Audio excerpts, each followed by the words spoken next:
What's up? Arlene TV Vlog sa aking mga new followers. Maraming salamat po sa inyo pagbabahagi ng aking content. Sa inyo, natuwa lang po ako dito sa aking nakita na akala ko ay ice candy natin. Ice candy flavor ay yung tipong melon. Melon ba yun? Or something cheese? Or ano ba kakulay na pwede siya? So nung binasa ko siya, lawindang din ako. Oo, diba? So talagang taba naman talaga.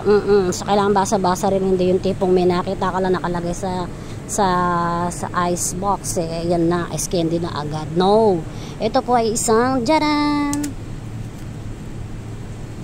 egg tofu. Ayan, wag pong mabigla, egg tofu. So kaya po siya ginawa para po maging convenient. Dito na lang po bubuksan, unearch na.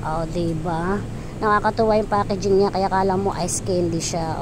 So ayan na mga lodi wops. Ang dami na naman ng naisip. So magkaiba siya. May egg tofu, meron din po tayong steam tofu, at meron din po tayong talaga namang dry. Pwede po siyang fried and steam. Ayan po yung packaging, magkaiba po talaga ng bonggang-bongga. Pero dito po ako natuwa talaga. Diba? Egg tofu. Sangka, diba? Kaya wag mabigla. Nasabi ko na chika, ang hirap talaga maging content creator. Kailangan malakang ipaunawa. Bye. God bless you more.